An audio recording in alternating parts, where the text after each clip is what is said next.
Hi guys, and after a 2-month layoff, because I was very selfishly having some building work done, we are back with the latest edition of Pull the Pin, and this week we are pulling the pin on lockdown.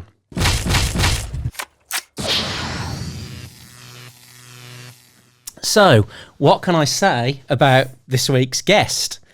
He's toured the globe with the likes of Nike, Adidas and Red Bull. We've had to check his rectum on the way into the studio to make sure there's no contraband in there. More on that later. He's become the voice of the independent fitness industry, which is ironic, because the only thing dodgier than his knees is his accent. See what I did there? It's only Nick Whitcombe. How are you, Nick? Oh, good, Al. Thanks for having me. Do you want to introduce yourself? Because mine was terrible. Yes, sure thing. My name is Nick Whitcombe. I own Body Tech Gym on the Wirral. Oh, the Wirral, okie doke. And your accent actually is not as good as the one I just did. Not so even a bit close. more scouse. Did I pull that off? Or I'm normally quite good with accents. See, everyone's nodding. It's fine. I think I got away with that. Can edit that out later. So, right then, why are you here?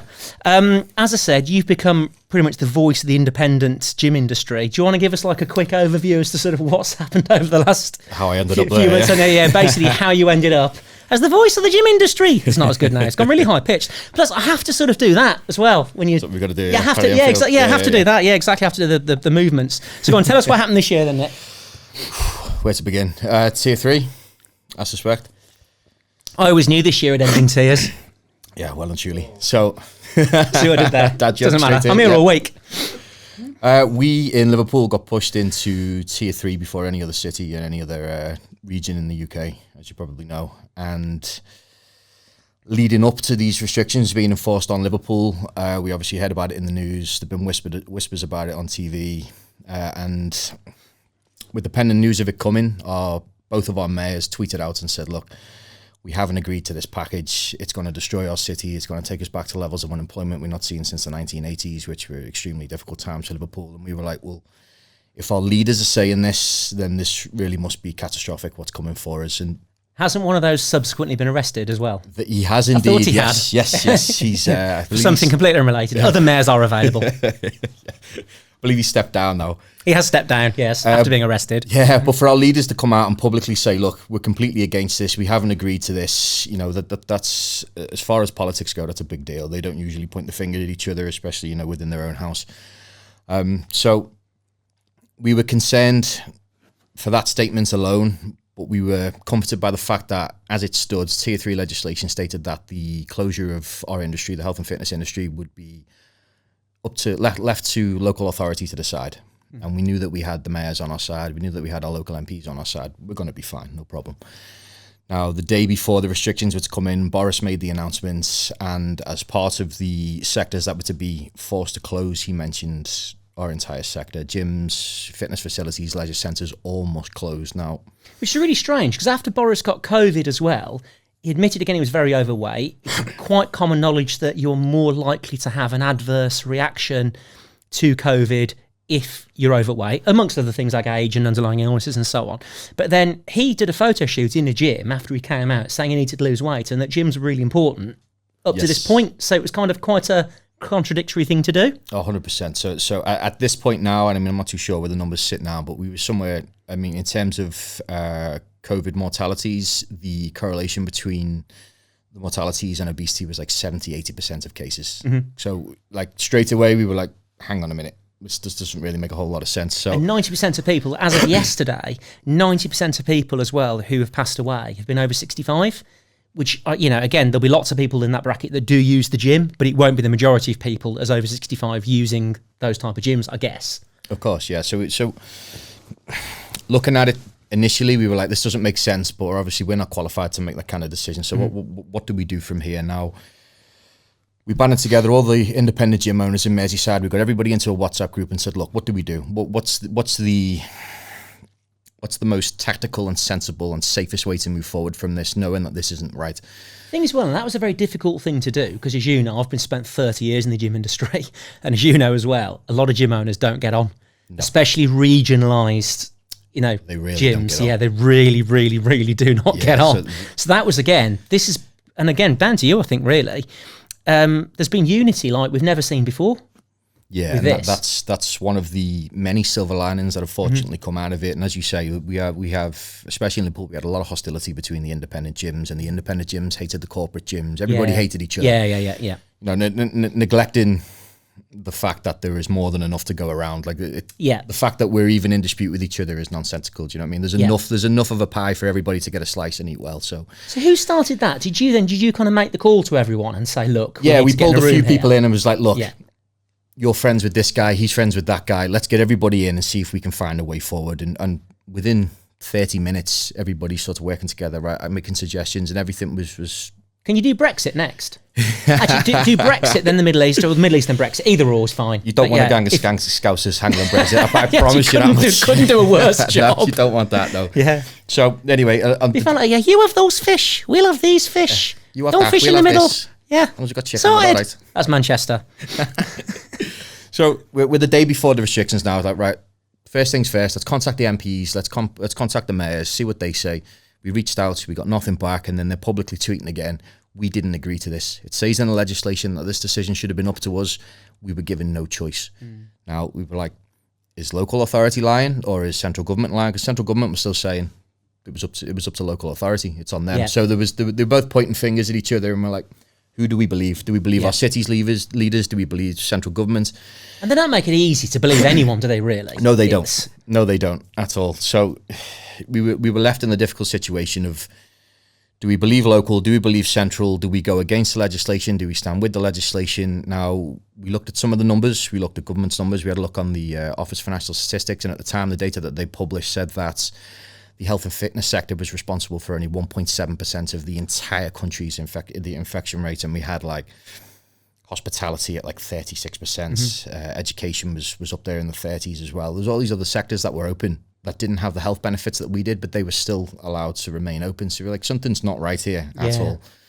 So we looked at the Office for National Statistics data. We looked at the NHS data. We reviewed the data from our trade body UK Active in terms of how many visits had been. And at the time, there was, I think, about 30 million gym visits, and there was less than 250 confirmed cases. Now, just from an infection standpoint, we know that we weren't contributing much whatsoever. We were one of the lowest sectors. So for that alone, it didn't really make a whole lot of sense. And then when you take into consideration the health implications and negative health implications of closing our sector down, it made even less sense. And obviously central governments have pushed this narrative since the start of the year.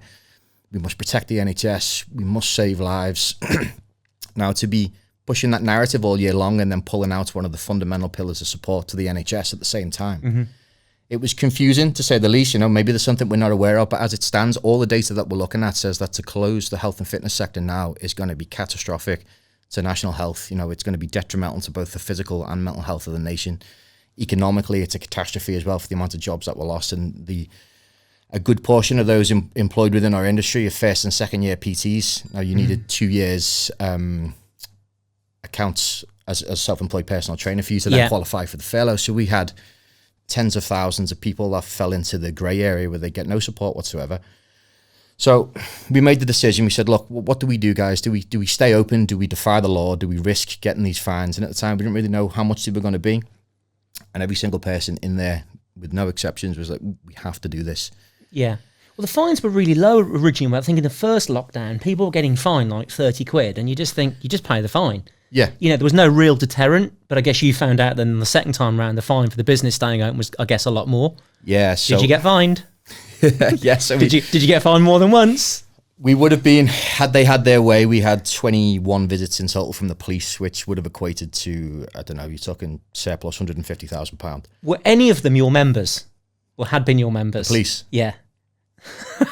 I won't name them, but yes. Yeah. Awkward for them. Yes. Really? It's a very difficult situation for the police to be in. And I said this with a lot of the press that we did, because it would have been very easy for us early on to make this a battle of us versus the police. Yeah, and it's not the police's fault. It's again, nothing to do with the police. Again, this is kind of no one's fault. I get the fact that it's hard to, you know, once you start cherry-picking industries, where does it stop? Because everyone can put a case forward, can't they, I guess, you know, for sort of staying open. But I do think, and I know they can all say, but you can train outside, you can go for a walk, you can go cycling and stuff like that, but it's a lot harder in the winter when it's hammering down with rain. You know, we were lucky in lockdown 1 that weather was amazing, and actually it was easier that time of year.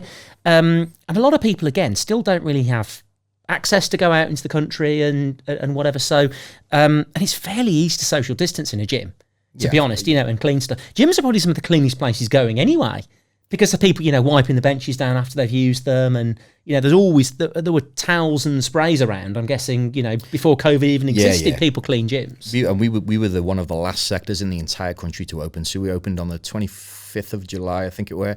And we had some of the most detailed measures that we had to implement, because they assumed we were a breeding ground for it, which obviously the science indicates that we're not.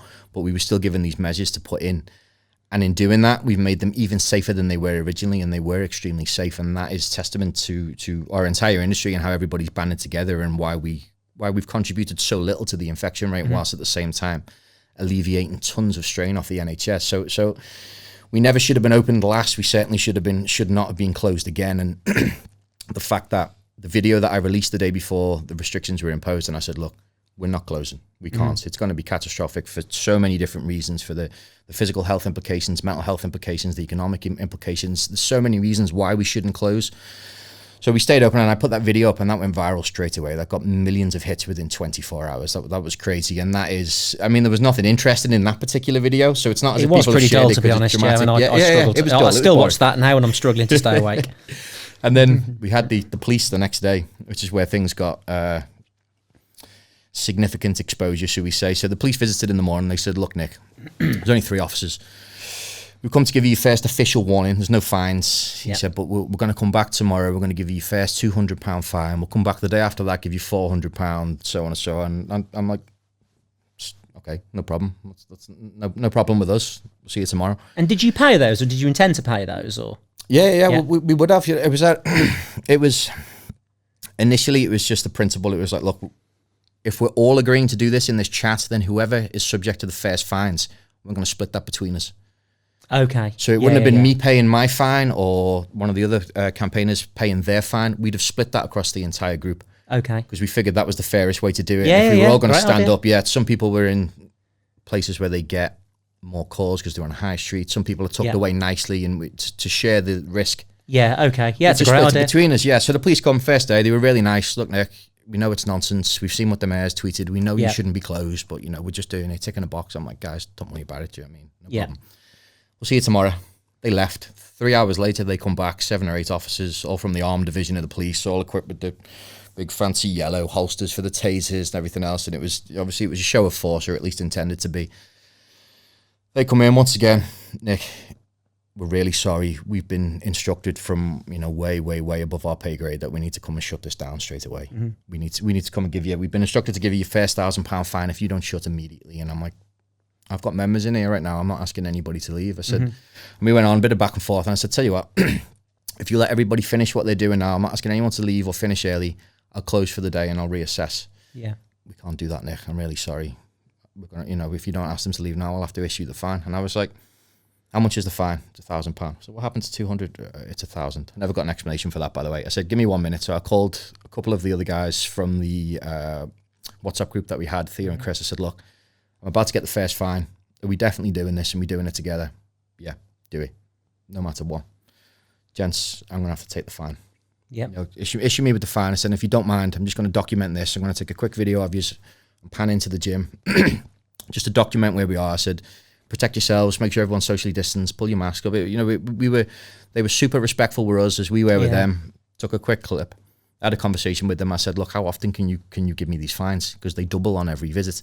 Mm-hmm. Can you step out the front door, come back, give me 2 again? 4, 8. 10 minutes later. Yeah. And the maximum is 10,000, and then that can be issued. He said, I don't know. Calls the legal department, comes back in. He said, every 3 hours, Nick. So it's a maximum of 10,000, and we can then issue that every 3 hours. So it's a 24-hour facility. That's 80 grand a day. Yeah. Okay. We'd have been sank in a day. So at that point, it was like, right, well, financially, we're never going to be able to pay this, but we're going to have to do this out of principle. And at that moment, right then, it was only myself who was subject to fines. And was it, so basically, because the police are there then, was it automatically a criminal matter, not a civil matter? So this is where it gets interesting. So I said to him, I said, look, before I make this decision to take this fine, can I be arrested? Because I was still on license from a previous offence at the time, just coming to an end. He's like, Nick, no matter what, as long as you provide your details, you cannot be arrested for this. It's not criminal. Okay. I said, if it's not criminal, if the front door's shut, can you issue me with a fine? He said, no, Nick, not whatsoever. So from that moment onwards... Interesting. Yeah, thank you. You're welcome. Thank you, Mr. Officer, as well. So from that moment onwards, I put the video up. That went to 3.5, 4 million hits, 24 hours. That's when the press got on us. But most importantly, what we took from that was, if the doors are closed, then they can tick the box and they can leave. So over the 6 days that followed, we had another 19 visits from the police. But they couldn't get in. They couldn't get in. So they without naming any names or any times, they knew we were open, but they knew they also had to tick the box. Did they ever come in disguise and pretend they were coming for a workout? Quite the opposite, in fact. We'll get this. They come and check the doors, and then they'd look up to the cameras and they'd wave. Oh, no. We're going. Yeah, and then they'd leave. With a very feeble push. Yeah. Oh, it appears to be locked. Yeah, it's closed. So we managed to skip that, as I say. So if they'd have managed to get in every time, if we weren't lucky enough to be windowless on the ground floor, we'd have amassed a huge amount of fines, and that wouldn't have been beneficial to us or the police. That would have just continued to create animosity between us and the police, and we didn't want that. No, of course. And again, I know it looks like, again, and it's nice because obviously we know you well, and you're a very humble, hardworking, professional guy. You come across brilliant, which is why, again, this is... Someone's been telling you lies. I know. I'll never say nice things to people either. I'll take it all back later. But yeah, like it's not like you're just looking to be difficult. Yeah. As well, some people just look to be difficult. And I get this, that was obviously far from a perfect system. There's lots of weakness in this system. But he just kind of looking to get a bit more clarification. And think, again, enough's enough. I mean, again, you can see now with these infection rates rising, people are sort of pretty sick of it. And I do get it. I understand why. But yeah, the lack of clarity, and the gym industry, we know is one, but there's a lot of lack of clarity out there, which is very bizarre. So, 19 more visits, they leave again. And is it just your gym that's kind of getting the bulk of the attention because you're sharing this online and it's getting traction? So you're the one now that's really getting targeted? Yeah, there was 3 of us that went very public about it at the beginning. And where I'm on a high street, so I was target number 1. Mm-hmm. Obviously, we started getting tons of press. Every single station was covering it, not just locally, nationally, globally. We were absolutely everywhere. Why it sparked so much interest, I'm not entirely sure, but for the most part, I like to think it's because it's such a serious matter, and we all understand how serious it is. And it may have just been Liverpool at the time that were being pushed into Tier 3, but Greater Manchester followed, Lancashire followed in the following week. We knew that this wasn't just going to stop. Yesterday. Yes, this was not just going to stop at Liverpool. And if we just lay down and took it, then that would spread across the country, and everyone that went into Tier 3 would be subject to the same restrictions, and that wasn't right. And I personally felt that we had all the data on our side, we had the scientific literature on our side. The only thing that could have derailed the campaign is us turning against each other as an industry and as a community. Now, if we'd have started fighting the police or fighting the mayors or fighting within the local gyms, like, that could have derailed. You look like a bunch of hooligans. You do, yeah. You look like you're being reckless. So very early on, we really prioritise pushing the narrative that, look, we're standing together. We're with our MPs, we're with our mayors, we're with our police, our industry stands together, our people stand with us. And that's why I think we won so quickly. Like, it took us 6 days. And that came across really well, to be fair. And that's the best way to do it, in my opinion. That's the most effective way to do it. If you want to start fighting locally to change policy that's central, it doesn't make any sense. No. Do you know what I mean? You need to unify locally to change things centrally, and that's the only way to get things done. And I think Liverpool especially suffers from too much internal squabbling. Like, there's so much that we could change if we actually turned our voices outwards, rather than at each other, and we're the same. Did the council ever come down, or it was only ever the police from day one? The council couldn't get in. Okay. So council could turn it from a civil offence to a criminal offence. Because you barricaded the door and put all the 20s. What you should do is basically they should have put like a set of scales by the front door and a bench with sort of 100k on. If they could bench the body weight, they can come in. If they can't bench the body weight, they can't come in. You'd have no chance with the council. Yeah, I had a difficult run with the council on maybe day 5 with our environmental health team from part of Wirral Council. One of the members who was in our WhatsApp group had called environmental health on the Monday for an update on policy. It just so happened they'd walked into a staff meeting of 6 or 7 members of staff, accepted the call by accident in her pocket, and we had the entire hour phone call on record, which basically for the first 15 minutes they just defamated my character, talked about my past, how that was relevant to the situation. I had no idea. They mentioned the fact that, I mean, this is just as we'd found out that we were going to win. And obviously we generated like 55 grand in a charity fundraiser pot that was meant to be for us as the gyms. And I said, look, we've won. logic would suggest we don't have to pay these fines. Every single penny of this is going to charity. So they were aware of that. And they also stated in the meeting after slandering me that they were going to have somebody... Just to clarify, you didn't spend that money on a holiday, did you? Or a Range Rover? I'm joking, yeah. Just to clarify, he has not spent that money on a holiday. I know people are attacking you for that, but... So I said, look, we're going to give it away. So as part of this meeting, they were saying, well, we've got someone working on taking the money away. And that's what bothered me. It wasn't the defamation of character. It was, hang on a minute, we're donating £53,000 to mental health charities across our borough, and you want to try and take that away because, in their words, I'd embarrassed them by making their branch of the council look redundant, essentially, because they couldn't come in and enforce it because the doors were closed, but we were still open. So it was embarrassing for them, and I do understand that, but at the same time, what we were doing in the interest of national health. So that should have been like, pride doesn't matter. Let these guys do what they need to do and look at the bigger picture. And that gave us a lot more bargaining room with the council to be noticed, and that again went viral because there's a whole lot of people in there who wanted the anti-authority spin. Yeah. And so you got to be careful. And it wasn't about that. It wasn't. No. And I got pushed to release that tape. I got offered money by the press to release that tape. I had a whole lot of people really disappointed in me that I didn't release the tape. And I met with the head of the council and I said, look, I've been offered free legal representation by nearly a dozen solicitors to take you to court and sue you for defamation. I've been offered money by the press for these tapes. I said, I've spent, and up until this point now, I've spent the last 2 months of my life campaigning for good mental health. And this is to the leader of our council, who at the time had taken herself off Twitter because she was subject to abuse because of the tier 3 measures that she had nothing to do with. I was like, if I release this tape, there's 5 people not only losing their jobs a few weeks shy of Christmas, they're going to be subject to abuse online, potentially abuse in person. And I gain what? Just for me to gain a bit of money. Do you know what I mean? That doesn't help anybody whatsoever. And a lot of people would have shared that.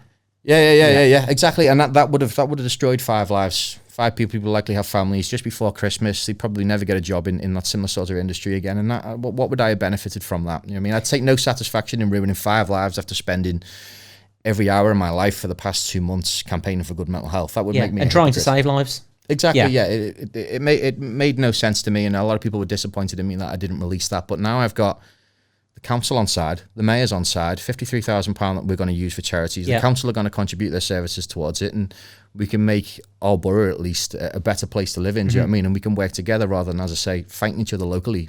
There's no point. We're just trying to do a good thing and maximise the reach and impact that we had with the exposure and the money that we generated. And I think that was the best way to go with it.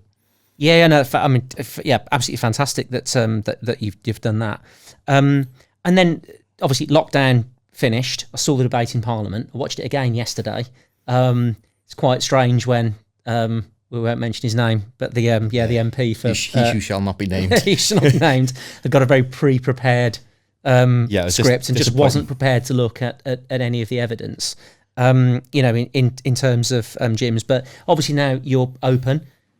You can stay open now, I think, in all tiers of lockdown. So unless there's another national lockdown, I think I'm right in saying that now the gyms are probably pretty safe. Yes, we are safe. Tempt fate. We were led... Apart from yours, because they're going to be gunning for you, obviously. They're gunning for me anyway, yeah. We were led to believe by Sir Lindsay Hoyle, who's Speaker of the House of Commons, who we met with in Chorley. He said from where we are right now, there is no discussion of a national lockdown, like no matter what. They're going to try and localise the lockdowns even further. So at the minute it's regional. But they're going to look at going city to city. So there's less, because you're going to get some areas where they've got a dense population in the city, and on the outskirts you've got farmland, but they're still subject to the same restrictions. So he said they're trying to come away from broader lockdowns and, make them more localised and which more makes restrictive. sense. Yeah, which would be perfect. So in theory, and take it with a pinch of salt, they're telling us that there's never going to be another national lockdown in this country. I don't think they get away with it, to be honest. I'm not really sure how enforceable the first 2 were. I think, and also, they don't work. Yeah, well, we know that. They Otherwise, clearly don't work, because it wouldn't be a third one.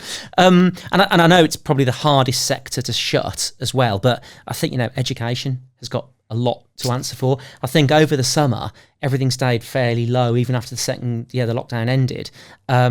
The first lockdown rather, and then come September, when everyone went back to school, I know again you could say people also went back to work, but you can see the cases absolutely spiral. And as long as you've got sort of kids running around, kids are kids, they'll do what they want, potentially carrying it. The ONS published in September that education was responsible for like 45% of the infection rate in the entire country. Well, hence now, as of this week as well, obviously the now the councillors are shutting schools, and now potentially the council's being sued by the government for shutting schools without permission. But you can see the infection rates, within the schools, and this just goes round and round and round. Do you think there's ever a point with this where you've almost just got to sort of bite the bullet and just say, do you know what, people just can't live like this? And it's not for us to decide, obviously, but people can't live like this, and it's just got to be, be careful, but go to the gym, go to school, go to work if you can, but ultimately this is just something we've got to live with, and unfortunately people are going to lose their lives, because it seems to me like the cure is 10 times worse than the actual disease. Yeah, 100%, and that's been highlighted by the likes of former Prime Minister Theresa May. She stepped up in the House and said essentially that, look, all of the recognised health bodies are saying don't do national lockdowns, and here we are doing another national lockdown. And I don't know whether you've seen it. Boris stood up 10 seconds into her speech and walked straight out. It was a really rude thing to watch. But I think yes, I think we should have isolated the elderly quite early on, those who were vulnerable. I think the amount of money that we've wasted, I think we're surplus 15 billion on the track and trace app that didn't work now. Yeah. I think if we'd have utilised that better and put that towards home care packages for the vulnerable and pushing, a workout to help out scheme, getting the nation fitter would have been a better use of money, and we'd have seen less of a health decline, less of an economic decline. I think there'd definitely be better ways to do it, although in hindsight it is easy to say that, but I think the best thing that we can take from this is we weren't healthy enough as a country. Completely. And funnily enough as well, something that we noticed, you will have done as well, when the first lockdown happened, people could kind of go one or two ways. The gyms closed, the weather was amazing, but, people were working from home and the streets were deserted pretty much. You could then really get into health and fitness, and there was the opportunity, and lots of people did for the first time, actually. A friend of mine's a chiropractor, and she said she's busier than ever because there's all these kind of, 40, 50, 60-year-olds now getting into it, and they're all injuring themselves because they've never trained before. But fantastic to all of a sudden then, because I think when there was you can train for an hour a day or go outside for an hour a day, because it was kind of the only real reason you could go outside, everyone did. You were out. So actually, a lot of people did get fitter. A lot of people got fatter. So a lot of people then did get the extra lockdown weight because, staying at home, eating more. It's like the fridge is calling to you. And potentially this year, by that lockdown, I said a lot of people did probably put weight and actually put us in a worse position going into the winter, which was always going to be bad anyway, with the seasonal flu and whatever, more out of shape than they were at the start of the year. And we probably made this 5 times worse. 100%, yeah. And I hope that now, I think you'll agree with me, given how obvious it is that we weren't prepared for this from a health perspective, that the government will continue to push next year. I mean, the vaccine's here now, and they're thrilled and whatever else. Are they just going to forget now that they've spent the last 7 months pushing exercise and good diet and everything else? So is that just going to go completely off the agenda, or do we get to 2021 and say, right, we're likely going to experience another one of these pandemics again? Yeah, at some point, regardless, if you look on a long enough time scale, we're going to experience this once again. So let's be prepared.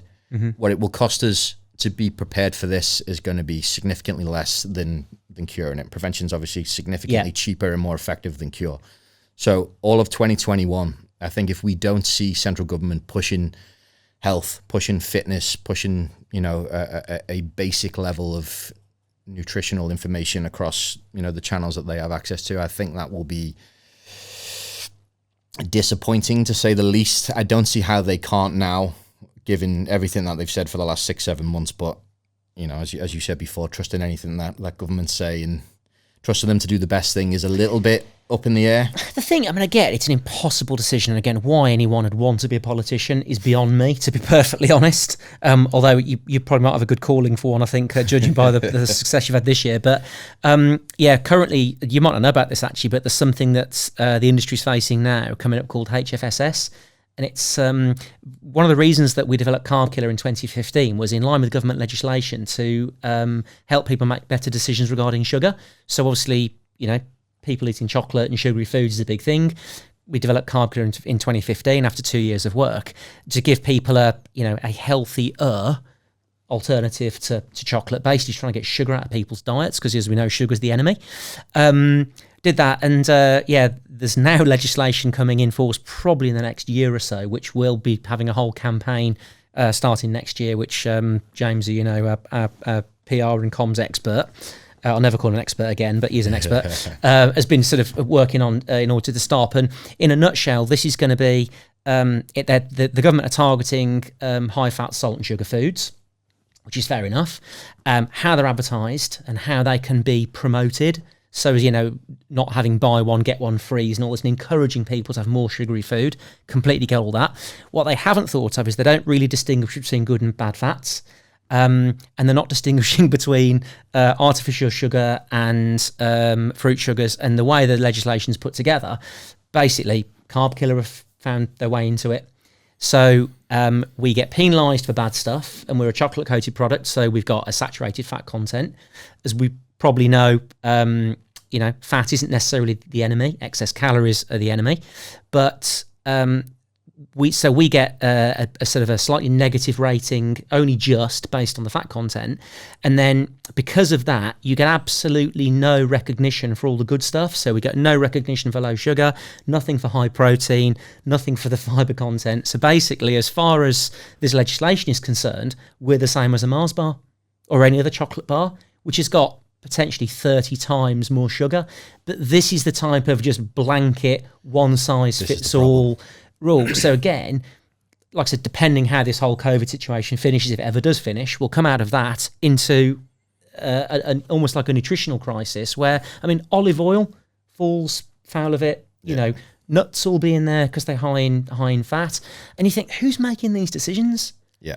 And again, we've got tons of MPs on the side. We get MPs emailing us going, we love Carb Killer. Like, we've lost one guy's lost 3 or 4 stone this year, having, 1 or 2 bars a day instead of the stuff he was eating. And we make supplements.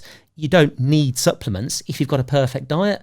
The problem is the vast majority of people don't have a perfect diet. They're pretty busy. And actually supplements are a great way for them to make a healthier choice, when they're out and about and doing stuff. So, as I said, you just think, who's making these decisions, really? So this is going to be an interesting 18 months to follow, definitely. Yeah, and it's going to be difficult for our industry, and I think we're now primed for the battle that's ahead. Mm-hmm. I think for the first time, I mean, I spoke to James about this in depth, like in the 10 years that I've been around, and likely how long you been around? Well, on Earth, 44 years. I mean, you've been in the industry a hell of a lot. This is my 30th year. So I walked into the gym when I was 14 years old. And, I've got the bug for it. And, I've had every job in the fitness industry, including, being a personal trainer. And I've seen a lot of stuff come and go. But I've seen, health and fitness evolve over the last 30 years. And, we're far from, we're not impervious to recession and whatever, but it's a pretty robust industry. People take the health and fitness, especially in mental health, pretty seriously, luckily. And again, thank God we're in a fairly robust industry where people do want to go to the gym, and it's something that's actually part of their routine. It's not like, going to a restaurant where they think, actually, we'll just eat at home. Yeah. People do want to go out and do this. So we're quite, dare I say, lucky.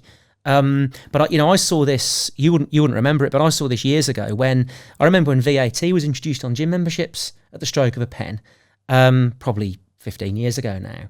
And again, on one hand you're saying, we want people to go to the gym and get healthy. And on the other hand, they're saying, but we're going to tax you to do it. Yeah. You think it doesn't really make sense. Again, when people are healthier and it's saving the NHS money, and this is statistically proven that healthier people go to the NHS less, which costs, billions, as we know. So, but they want to tax you for making a good decision, which just seems entirely unfair. It is entirely unfair, and we're still running off, dinosaur concepts like the BMI. I've got my 7-year-old niece. She's mixed race, and you couldn't pick a pinch of fat on her because she's heavy boned. She registers as obese, not obese, but she's touching towards that end of the scale, and that's what they're telling her at school at 9 years old, that she's overweight. You've got that issue. You've got them closing gyms all this year. As you say, you've got what they're trying to do to supplement products next year. It's well, that's just overall food, as in. I mean, again, I get the fact a blanket category. It's just blanket unhealthy food. The weird thing is, so they're not targeting supplements. Supplements are kind of getting caught up in it, and potentially again, this is our bars which are going to get caught up in this. And again, they're not banning it from sale. It's just things like multi-buys. Now, again, we don't really do multi-buys, so that's not an issue for us. But we do find it's going to be difficult where, you know, we want to promote a healthier choice in a supermarket versus something that's unhealthy, won't be allowed to do it. Weirdly, there's talk about some flex as well, if that's the right word, in this legislation, where the size of the bar, it might only happen with a bar of a certain size. So theoretically, a 60-gram carb killer, which, you know, might be 214 calories, they're talking about putting a 200-calorie cap on it. So a small chocolate bar that is under 200 calories, say 199 calories, can be advertised and promoted, which is 50% sugar. But then one of our bars, which has got nearly no sugar but might be 14 calories over the limit, is deemed as unhealthy. It's this is just, I've been saying this all year, this is one of those crazy things where, you know, what we wanted to do with, say, the bars, like I said, is just give people an alternative. As in, people love eating chocolate. I love it. Everyone loves it. It's Christmas. Everyone loves eating chocolate. You know, who doesn't? And if you want to have that as a treat, great. You can't have it every day. You know, it's like, we're really big believers in sort of, you know, balance and, you know, enjoy yourself in moderation and whatever. And nothing wrong with drinking. You can't do it every day. You know, you can't train every day. So, you know, everything in moderation. The government advice really up until a year ago, I don't know if you ever heard the adverts on the radio and on the TV, and it was about these 100-calorie snacks. They're obsessed with calories. And again, I get that. But they're saying, you know, if you want a chocolate bar, have a carrot. And you think, who's doing that? No one is getting Christmas Day thinking, I can't wait to get my stocking full of carrots. I mean, you know, it just doesn't make any sense. No one is making that. It's not a real life substitution. Either, yeah. You know, is it? So we thought, actually, if you want a chocolate bar, you're better off having a carb killer. It's half the calories, a lot less sugar. Satisfying. Yeah, it's healthier. Is it healthy per se? Well, no, having a chicken, you know, salad with no dressing is healthy. But again, people don't want to do it or can't do it. Yeah. And I think, you know, they think everyone's sort of stupid and have to be told what to do and what they can and what they can't eat. I'd imagine everyone knows a carrot is better for you than a chocolate bar. Do people want to do it? Probably not, because nobody wants to be that miserable. No, they don't. So, you want the fine line in the middle. Of course you do. Yeah, exactly. So I think, you know, it'd be very interesting to the 12 months in terms of what happens coming out of this. I think we're in the right place to fight it, though. I think definitely. For the first time, as you say, we've got that level of unity now, and that many people sort of awake to where we are right now and how important that we are. And if, as you say, in terms of obesity costs to the NHS, why government would not be getting behind the likes of any healthy or healthier substitute from normal chocolate, given that, you know, obesity is costing the NHS 9 billion a year, costs wider society 35 billion a year. So the amount of money that we could save and the amount of health that we could save as a country if we actually started endorsing the alternative products, which is a minefield for them. I get that, because then they've got to tackle the sugar industry and everything else. Yeah. You know, I get that it's difficult, but we should be able to have them conversations, and it shouldn't be one broad blanket ban or awareness across all products. As you say, it should be right. These fall into this category, these fall into this subcategory, and that's how it is. These have benefits, these don't. Well, the framework for this HFSS as well started in 2003. I mean, it's a different world now. Come a long way since 2003, 17 years. You know, again, I think we know a lot more now. There's a lot more choice now that, you know, than there was. But just going back to the campaign as well, obviously, you know, Grenade, we stepped in as well. We saw what you were doing. We stepped in. We mobilised the tank. People thought we wouldn't do it. But who else has been sort of supportive with the campaign and did that? I mean, that went ridiculously viral in terms of the campaign with having the orange tank outside Parliament. Also, so I've got to say this as well. We know it's not a tank. It's an Abbott self-propelled gun. I'll have 100 people go, it's not a tank. It's not a tank. Yeah, I know it's not a tank. But for most people, it's orange, it's armoured, it's got a big gun, it's a tank, it's fine. It's a self-propelled gun. But I have to do that now just for the tank nerds, of which I'm one. But okay, well, for us non-tank specialists, got off my chest. It looks like a tank. Yeah, it does. Exactly. Yeah, thank you. It's not a submarine. Yeah. That was huge, and that was the first. That was good fun as well. Yeah, it was. That got a lot of people's attention. Like, if we didn't already have a significant portion of the country watching, we got the rest of them watching. You know, it's not a tank outside Parliament is one thing, and an orange tank is an entirely different conversation. Entirely. Do you know what I mean? Do you know as well? We're all about making serious product, you know, for serious people, but actually not taking ourselves seriously. And, you know, not doing anything wrong. It's all perfectly legal. And again, it's tax exempt, it's MOT exempt, it's congestion charge exempt. So, you know, we can roll around all day long. And I thought we'd probably get bit more negativity actually with Yeah. that. We got a little tiny bit, which you always do. You always get a few people pop up and say, oh, you know, you're killing the planet and polluting everyone and whatever. We just tell them it runs on vegetable oil.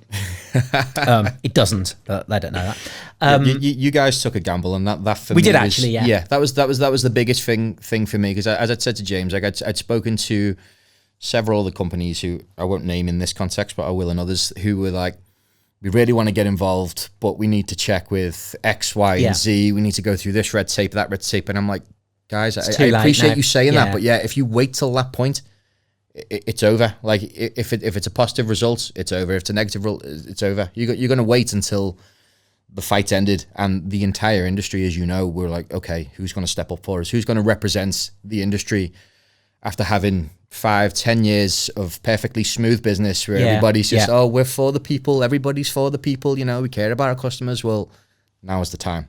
You either step up or you've been full of shit for the last 10 years. Yeah, we had, I had a tiny bit of negativity. Well, in fact, I'll tell you how it came about. I think it was probably either Neil or James that messaged or rang me and said, look, we want to do this, the tank, Nick's doing what he's doing. We think we should do this. Can we get the tank into London? It's just an easy yes from me. Absolutely, yeah, let's do it. You know, for all the reasons that we've said. I had a tiny bit of negativity of people just saying about, oh, you're only doing it because gyms are shut and you sell bars in there. The vast majority of bars and stuff we sell aren't in gyms. Not in gyms, yeah. You know, to be honest, you know, the gym sector for us is a lot of people will sell bars to go to gyms. But yeah, no, obviously we're in Costa and WH Smith and Boots and lots of other places. I mean, okay, Costa were closed. But, you know, the vast majority of other places that we sell products and you know, bars have been open all year. Trading's been weird in terms of moving things around and, you know, operationally and logistically having the right products in the country at the right time. And we were sending bars out to the US, which we stopped and came back again. So logistically, it's been horrible. But otherwise, you know, touch wood, you know, yeah, I wouldn't say our business is unaffected this year because no one's been unaffected. But yeah, that certainly wasn't the reason that we did it at all. You could tell it was genuine from how bold it was. Yeah. At least from us on the campaign, we were like, right, okay, that's a risk. You're taking a tank outside Parliament in London. Do you know what I mean? Whilst national tensions are at their highest, you could have just done an Instagram video. You could have done anything, but you took a tank to London. So it's right. These guys are serious. And I spent a lot of time on the phone to James, and we spoke a lot on WhatsApp, didn't we? And it was genuine, and there were a lot of companies that stepped up who were genuine. And I think as well that made other people step up potentially, because again, everyone copies what we do. So Grenade do something, and everyone's like, "Oh, we should do it as well." Somebody had to take the step out onto the ledge, and you guys did it, and everybody followed, and that I think is something for us all to bear in mind as we move into next year. That if we all just stand back, a lot of negative stuff's going to happen. But if more people can be bold enough to take that initial step, or at least support those who do make the initial step, look at what we can do. Do you know what I mean? We've had national policy change twice within 6 weeks. Like, that never happens. No, it's massive. Not from one industry. And I think from the last time I looked, I think 615,000 signatures on that petition. Yeah, as well to keep the gyms open, which again, is not an easy thing to do. No, you could if you asked all them sane people to vote. Who they want to be prime minister? Yeah, they probably wouldn't. They wouldn't. You'd probably get 15,000 if you were lucky. So that's just testament to how much this means to those people. And people can't ignore that. They can't. No. And they said that. The MPs leading up to the debate, we were like, look, this very rarely happens. You're heading up towards 1 million, and the only time that's really been done in the last few years is Marcus Rashford's push for the children's school meals. So, you know, it very rarely happens. And given that we're one of the smaller industries in terms of like the top 10 contributions to GDP, the fact that we can generate that much, but you didn't see that for restaurants, you didn't see that for hospitality, you didn't see that for anybody else. No. There's no 615,000 signatures on a petition to keep restaurants open or anything like that. So that's huge. And that's without any planning. That was all completely natural. Completely it just organic. happened. It just happened as it happened. If we'd have done that with some actual structure, you know, we could have achieved way beyond what we did. But I think this has set the precedent for moving forward for issues you're talking about next year. We're together now. Do you know what I mean? We've stopped it, at least locally. I mean, I don't know about the upper echelons of the industry, but us locally, we've stopped fighting each other. Like there's none of this, you, us, and you know, the fact that like Pure Gym and David Lloyd stepped in, and that to me was huge, because I hold my hands up, I've shit talked corporate gyms for years. Don't go to corporates. They're faceless, they're evil, they're horrible. You don't want to go in there. They don't care about their members. They don't care about the communities or anything like that. And then day one of the campaign, we had the CEO of David Lloyd's on a Zoom to us, him personally, what can I do to help? We need to stop this. Do you know what I mean? And if that was just from a financial perspective, why he wants to get involved, he'd have got one of his bodies to get in touch with us. But him personally, and then day two, we had the CMO of Pure Gym onto us. Now, I'd slated them personally many times. So, you know, I had to eat my hat there. And I spoke to Stephen from Pure Gym, and he said, look, we come from one site originally. He said, look, we are behind you 100%. We've been careful navigating how we get involved up until this point because we didn't want to override it and make it look like it was the corporates trying to overturn this for a financial gain. He said, what you guys have added as independent gym owners, as real people, individuals, he said the emotional element that you've added to this campaign, we never could have achieved with dozens and dozens of solicitors. Yeah, unfortunately, it was your face, but needed a face. James Haskell probably helped as well. He's a good lad, isn't he? He's a good lad. He is. Yeah. Like I said, everybody was alive then. Do you know what I mean? And that was we had. And again, he can sort of get away with stuff that's because he's kind of likable. As well. So and with Paul again, especially. Do you know what I mean? You can't hate them guys. No. As much as you may want to, but you can't. I know. You can't do it. And again, it's people who are very good at what they do, who are likable, not taking themselves seriously, talking about a serious topic and being involved and doing it well. Yeah. It's hard to bash them. It really is hard to bash them, but especially when you're sat in a tank. Sorry, self-propelled gun. Yeah. So it went really well, and we had everybody, as I've said in a lot of the press that we've done, from everyone from first year PTs to the titans of the industry like yourselves and Gymshark on board. Oh, a titan. I like that. Take that one. I feel like Thanos. Thanos, yeah. I'll give you Thanos. Yeah. And everybody in between. It's my chin, isn't it? He's got his chin that looks like testicles. Yeah, that's exactly what it is. And I've got a wizard's chin. Yeah, never. I'm over it now. It's fine. But I've got to as well. I mean, this has been a phenomenal, but also because we've alluded to this in terms of your past as well, and some of the stuff that you've done, and having dodgy knees. I've got to just say as well, because your past is fascinating in terms of free running and the parkour. And, you know, what happened in terms of you working on the door and getting involved in the darker side of the industry and stuff. So do you mind just touching on some of this stuff, just for some background? So, okay, so at what point did you start running around and then running up buildings? And age 12. Okay. It was initially a case of having nothing to do. What do we do? Let's get chased by the police. Okay. Let's climb on top of that rooftop. Let's get a chase from the police because it's fun. And so they don't follow you there, do they? They try helicopters, horses. We had it all, and we used. They've got a horse come up. They got flying horses. I need to say that. Yeah. I've got visions of you sort of running up onto a roof. Them chasing the horse behind back. Me. Yeah. No, so it was initially just. Can you get a horse in a helicopter? It's probably one for another one. No, don't answer that. You could try that. Yeah. Okay. Sorry. So you decide to. So you wind the police up. We used to wind the police up. Yeah. So we're at 12 now, and we started doing that. And around the same time, I wasn't really fitting in high school. I was getting in trouble all the time. I was fighting all the time. And they put me into a segregated. Why was that? What was the? It's difficult to say. I think I was very unhappy at that age, and I didn't want to fit in. I was naturally quite intelligent, so I would remain top sets in school, even though I didn't attend lessons. I just didn't enjoy school. I didn't enjoy how forced it was. I didn't enjoy the fact that they didn't allow me to explore the things that I was interested in. So I just used to act out, as a lot of young lads do. Do you know what I mean? I was fighting all the time. I was a really violent kid. I got arrested for fighting when I was like 12 years old, a really brutal fight. And then they segregated me at that point into an isolated unit at the side of the school. So it was like a porta cabin with cage windows. This is you for the next 4 years. I was like, I'm not coming to school anymore.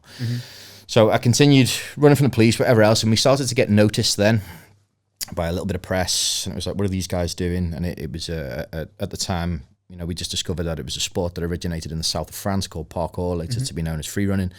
The art of movements is what we called it. So we started taking it a little bit more seriously. We got through 13, top end of being 13 years old. School basically wrote me a planner that said, give me 4 days off a week to do stunt work with friends. So they knew they couldn't control me at this point. It was like, right, just let him do what he wants to do. Okay, so sounds amazing. Yeah. So it was officially written into my school. So it predated the emphasis on anti-truanting and everything else. I missed that by a year or two. And I tell you what, I'm going off topic now, but this is another institution, establishment, whatever we call it, in terms of education in the UK, which is inherently very, very broken. Yes. And if you don't sort of fit in that system because you're either very bright or you're not very bright, you know, if you're not in those standards as well, School just doesn't work for There's you. nothing there. And everyone I've spoken to on this, we had Steve Bartley on, he was saying the same. I hated school. I used to bunk off every week from school. I just found it really boring. A lot of things you've said. I never acted out in terms of sort of throwing stuff and whatever, but I was always disruptive at school, but never sort of violently disruptive. But I just find it so boring. Because you don't know what you want. Yeah, I mean, No, I'm not really. 30 now and I still don't know. If someone asked me now, what do you want to do in life? I still don't know. Yeah. So the chances of me knowing the answer to that question at 11 years old is slim to none. So at this point now, we'd start to get a bit more recognition. Our local newspapers come out, took some photos of us, stuff like that. So we were like, something's coming from this. We don't really know what it is. So we enrolled a couple of local photographers, like, look, do you want to expand your portfolio? I mean, we were like 13, 14-year-old kids. Do you want to take some pictures for free and we'll do some jumps for free? So we got some photos together. A friend of ours, brother who was doing web design in college, we make us a website. So he makes us this website anyway. It looks super professional. The photos are super professional. A couple of videos onto YouTube. All of a sudden we're getting inquiries from big companies, like Adidas was one of the very early ones. Now they've looked at the website, seen how professional it is, seen how professional the photos are, seen my contact as team manager.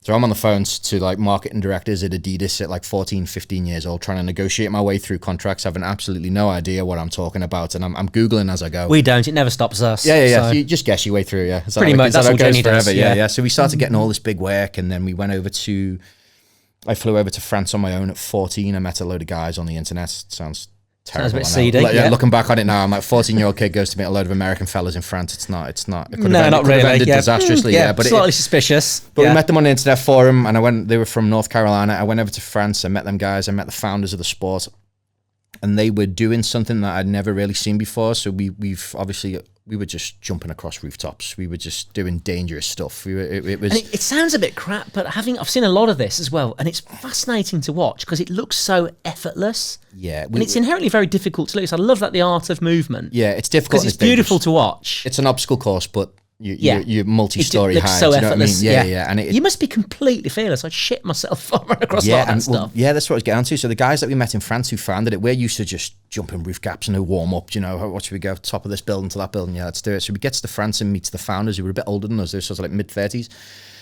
And they were doing like push-up drills, squat drills. And I was like, what's this boring crap? Do you know what I mean? And then by the end of the trip, because we'd been taking part in all of it, because these guys were like legends, do you know what I mean? I'm like, hang on, these guys are in the 30s, the condition, and they're still super fit. Yeah. So this is obviously, if there's going to be any longevity here, it's going to be through doing this. So when we come back home, I was like, right, we need to take this to a different level. Do you know what I mean? We need to actually start drilling, and the discipline come from there. And my life changed from being negative and not knowing where I fitted into being one of the leaders of our community. And we had all the kids across our entire city region with us, like hundreds of kids every weekend would come out, jump, climb, learn the basics with us. And we were all good kids. And there was myself and another guy, and we were sort of like the leaders of the community, and his family was heavily religious. So they had really good morals.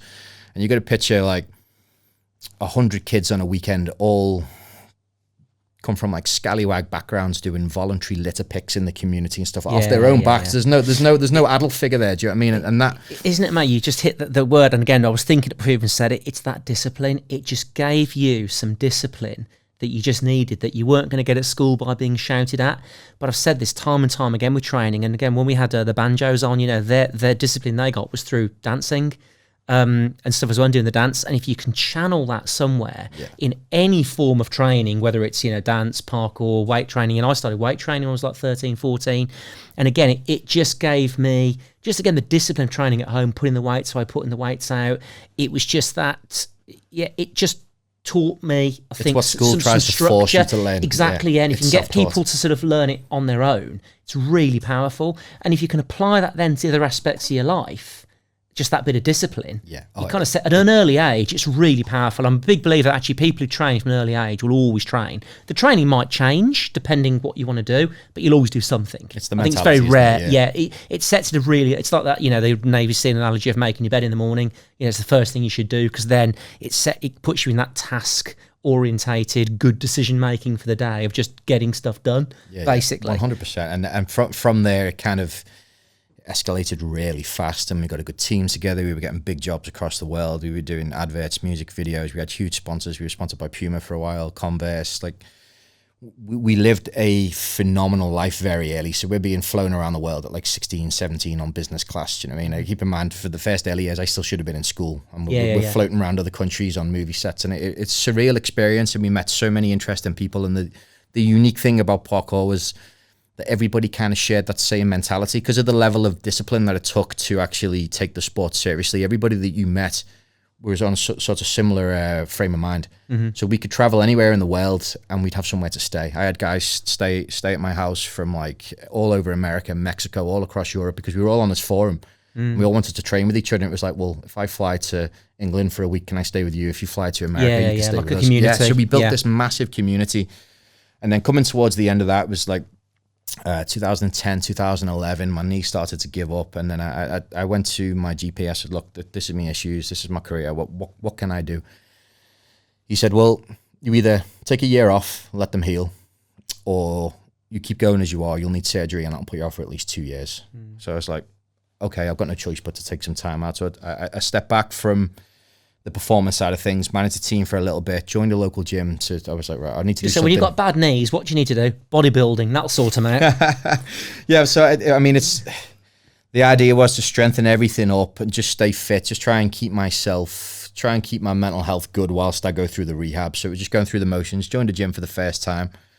And I had a pretty good frame to start with. And then I very quickly fell into the bodybuilding world. And that's where I started to lose my personality because it was a lot at once. So I'd gone from having a lot of local attention and exposure through the newspapers that we were in, through the parkour and everything else, to straight into bodybuilding, straight into the gym. And then all of a sudden I'm around this world where the only thing that matters is image. Everything's image. And do you know what as well? It's a very sort of isolating solo sport 100%, as well. Yeah. And you've gone from something which is, okay, community-based. Yeah, exactly, that community. All of a sudden it's kind of all about you. And I think that's a bit, it's a tough one with bodybuilding. It's 100%. A very, very, very insular sport. And it's not just that it's about you, it's about me being better than you. Yeah. And looking better. Yeah. It's a really dangerous path in terms of when it is just that visual aspect. It is, yeah. And you've got to have your mental state has to be solid for you to get through that without losing any of your personality. And I've come from a sport where we're all about each other being better. There's no I'm better than you. There's, you did that today and you couldn't do it last week. That's fucking awesome. That's amazing. Good for you. Do you know what I mean? And we want each other to be better because that would then open up more possibilities for all of us. So coming into bodybuilding, and it was like, right, everything's image, and I got consumed by it quite fast. As with everyone else, I got really interested in it. I'm watching all the videos, and I'm in the mirror all the time. I'm taking photos and measuring things. Am I stronger than that guy? Am I better? That doesn't. If you're measuring that never grows. Just to, in fact, it looks proportionately smaller, but we won't go there. So yeah, we've gone into that, and then within 18 months of being in the gym, I competed in my first bodybuilding show. I'd done the British Open in Manchester, and I won the Junior Mr. Britain title. And it was still quite a small sport. This is 2012, so it still wasn't at the point where the industry boomed, the under 14 with Instagram and everything else. It was still relatively niche. Yeah. So then I won that show, and then I did some newspaper articles and some magazines, stuff like that. And my ego started to grow, and I become more obsessed with image. And everything had to look great all the time. Everything had to be perfect, to the point where like I would spend more time getting ready to go into a store than I would spend in the store, just to make sure I look good in the store. Do you know what I mean? And it really started to consume my personality, and I become obsessed with power, control, image.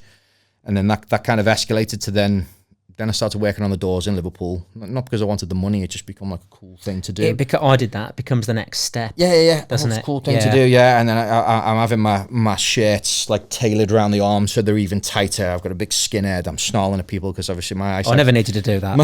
My eyesight's not great, so when I've got my glasses off, I'm sort of like screaming. Mine wasn't, I had laser eye surgery. Yeah, so did I in 2009. Yeah, exactly. It was worn off. Yeah. Really? Yeah. They promised me they'd fix it, and then they told me they never agreed to that. So that's another story entirely. But yeah, so I started working on the doors now. I've got this reputation now of being the big guy, the bodybuilder. Because it's like a suit of armour, isn't it, as well? Yeah, almost. You feel invincible. And I look back and I like a cringe looking at photos or posts I made back then, do you know what I mean? But I started to swim in darker circles, as you do on the doors. Liverpool city centre, of course, that's what's going to happen. And then obviously the social circle that I find myself in, everybody from sort of the life previous now starts to drop off. And then it's like, all right, okay, I've met X, Y, and Z guy who are in the drug business. Oh, Nick, you've got mates all over the world, haven't you? Do you think we could do this, this, and this? So then that escalated quite fast from me just being a guy that worked on the doors who was an arrogant prat to exporting drugs around the world, exporting cannabis and ecstasy across Europe and bringing stuff in. And I got more and more lost in that world, because then I've got tons of money around me, and it still wasn't money that bothered me. It was the power. It was the power of other people and the amount of people that I had around me, and the more and more money I'd make, more and more people I had around me. I had a 15-bedroom apartment in Liverpool city centre. I had like hundreds of people around me who were just there for what I now know is the ride. Do you know what I mean? And knowing you, this isn't you either. It just isn't you. Not at all, no. But I got so consumed by all of it, and so consumed by all these new people who were all over me all the time, that I didn't really see the amount of good friends I had who were dropping off. Yeah. And all of a sudden my social circle has gone from a group of really good people to people who are obsessed with wealth and things and power. And I was so miserable. I was wealthier then than I had been at any point in my life. I was making 15, 20 times what I am now, and I was so miserable. I was miserable the whole time, and inevitably that led to me being arrested.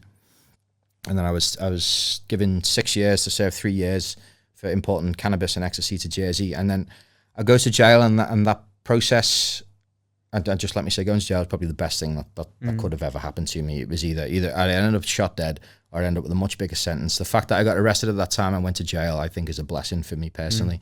And I goes away, and in the first few months of being away, I fully reconditioned myself psychologically. And the thing that triggered that was, we had a big frame on the wall. It was probably about this big, and it's where you put your pictures up. And all the pictures that I had sent in initially were all parties, champagne, fancy cars. So I've covered my wall and all these new people, and all the letters are coming in for the first week. Oh, I miss you so much, Nick. There's all the new friends. As the weeks go by and the months go by, them letters get less and less, and then you see old friends start to pop up. Yeah. And my pictures on the wall start to change week by week. I'd take 2 down, and I put 2 up of old friends, and all of a sudden that canvas that was initially all it's parties a and wealth, of your life. It's gone from that to, right, everything sort of wore off now. And you can see it here's changing. The original people that I had, and that's what I wanted on my wall to make me happy, was memories of a time prior to that. Yeah. Positivity, good people who didn't want for things. We were just happy with what we had. Like, and I grew up extremely poor. Like, we used to rob the back of Tesco's and restaurants just to eat tea. Do you know what I mean? Me and my best friend Kyle shared a single mattress on the floor for the best part of 5 years. We had nothing, and we were happy. Yeah. Do you know what I mean? Because we were in good surroundings, and I'm a strong believer that association breeds similarity. And if you're around a lot of negative people who are just obsessed with getting the next best thing, you're just going to be consumed by it. So that was a transition for me, to go from somebody I was extremely proud of to somebody that I don't even want to associate myself with. And the only reason I talk about it is because I think it's important for people to hear that it isn't all what it's cracked up to be. To coming back full circle to where I was originally, and the time that I spent in prison after getting past that point. I was working for charities in there. I did a whole lot of stuff on mental health in there. I was working for a charity called Recycling Lives, and I did a lot of, I'd done a lot of literature for them to use in the prison about healthy exercise and dieting in prison, how they could tailor like the prison diet and the canteen to suit them best, rather than just eating crap, because it's so easy for you to have your mental health destroyed in prison, as you can imagine. Yeah, you're in a cell 23 and a half hours a day with nothing to do other than watch channel 1, 2, 3, and 4, and that's it. Could you train in prison? They have gyms in prison, but getting access to the gym is near impossible. Yeah, and I sat on what they call the prison council, which is basically just a band of prisoners that speak to the governor. And we had a lot of stuff overturned. We had a lot of the nutritional stuff overturned. We had a lot of the gym access increased, outdoor exercise increased. So I did a lot of positivity with the time that I had in there. And when I come home, I was like, right, I've spent the last 3 years wishing I could do anything other than be sat in that cell. So I'm going to live my life how I did originally, 100 miles an hour. I'm going to fill every day with everything that I can. I'm going to help as many people as I can. I'm going to achieve as much as I can, experience as much as I can. When are you going to start doing that? I'm joking. Next year, maybe. Yeah. I just wanted some time to rest in between. There's a funny story said about prison food and nutrition. We regularly get asked by prison service to provide protein bars for prisons, but our protein bars are too high in protein. They have to be lower in protein because they don't want the prisoners getting too big. I'm serious. Yeah. You're limited to 100 kilo in most gyms. You can't lift in most prison gyms. You can't lift over 100 kilo. That's true. So you can bench 100 kilo, but you can only squat 100 kilo. You just can't go over 100 because they don't want you too big. They don't want you getting too big. I didn't know about that. Makes sense. I didn't know you were limited to the weight you could lift, but I'm surprised again they limit them to the size of the protein they consume. They limit you from going to the gym to... They didn't like my suggestions. We wouldn't lower the protein content in our bar, so I just suggested only let them eat half. Yeah, so they didn't think I was a solution. They're thinking this, if you go to the gym and you get muscular and you get strong, you're going to be an issue. But what they don't realise, by not giving people access to exercise and proper nutrition, you're making them frustrated, depressed, angry. Which is more of an issue. Exactly, yeah. And that, again, is a failure of the system of not recognising, what's right in front of them, of this is healthy and this isn't healthy. Mm-hmm.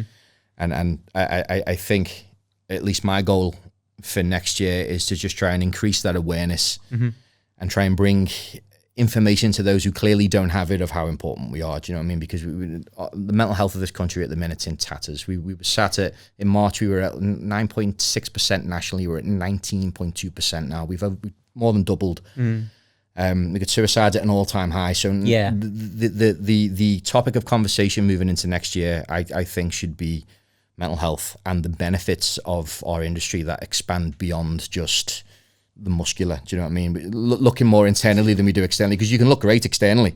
As I've heard you say in one of the things, you felt worse than you ever did. So did I on stage. That absolutely destroyed me. Like I still suffer today with eating disorders that I picked up when competing. Like it's not. Yeah, I competed in 1993, and 3 years old. Yes, yeah, and again that first diet that I did. I definitely picked up an eating where I was setting my alarm in the middle of the night to get up and eat because of having regular meals and whatever. And that stuck with me for sort of 30 years. So to this day, I'll still wake up in the night again now. I'll put like a shake or a bar by the side of the bed. So I'm not wandering around the house, eating sort of anything. But again, isn't it weird? That conditioned me to sort of, change my eating habits almost, forever. Luckily, that's not that bad. Yeah. But you can see how you can really condition your body for sort of, negative habits easier than positive habits. So I can completely see how, and I've said many a time, when I've looked my best, I've felt my worst. And now, like I said to you earlier, I show you my gym. I've trained for 30 years. I love training. If I can't train, it doesn't bother me. If I miss a session, I'll do it the next day or whatever. I don't beat myself up over it. But I do it because I enjoy it, not because I feel I have to do it. That's the best way. Yeah, and I just, I've said many times again, I don't really care how I look. I just like training. I like all forms of training as well. So, and hopefully I'll train for the next 30 years. So I completely understand what you're saying about, looking one way, feeling another. And it's fantastic. And you've had this experience as you're still young.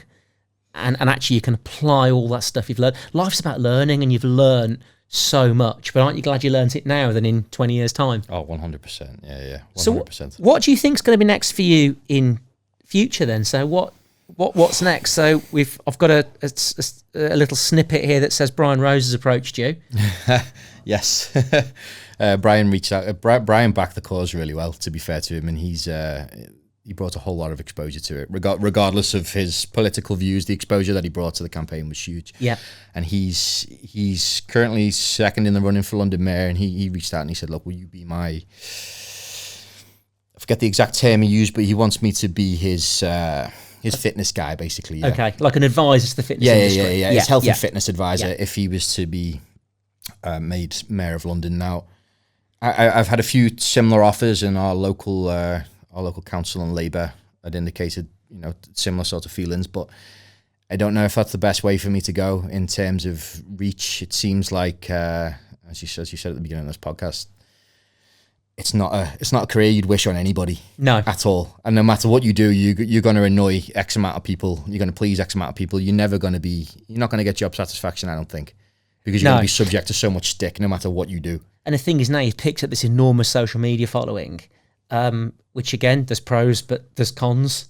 And certainly, no pun intended, but certainly as well, where the latest, and we've alluded to it in this podcast, but I think you've had some stick about this, like I said, this money you've raised, someone's accused you of going on holiday with it or something. Yeah. Oh, that's been a whirlwind, that side of things. So I've been the center of 3 or 4 conspiracies now, the first of which was that I was... It's one of the movies we did in 2008, Danny Dyer, and if you Google my name, you find that, and one of these guys had found it and then basically said that This is because I wouldn't attend a protest, by the way. They've deemed me a government actor, and everything that's gone on in the entire campaign, including the police presence, has all been set up to then make me a public figure so that then I could encourage people to wear masks in private businesses, and I get paid for this, apparently.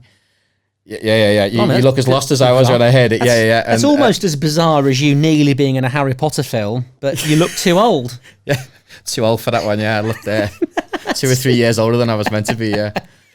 That's actually true. Apparently, is that true? Yeah, it is. Yeah. We did that job in 2011, I think. So 4 of our lads went on to do the job eventually. I wasn't allowed in because I was too muscular. I didn't think it was believable. Hagrid, didn't you? No? Hagrid was taken, unfortunately. But Nick, I could talk to you all day. Honestly, fascinating story. It really is. You've got a friend here for life in me and Grenade. You know that.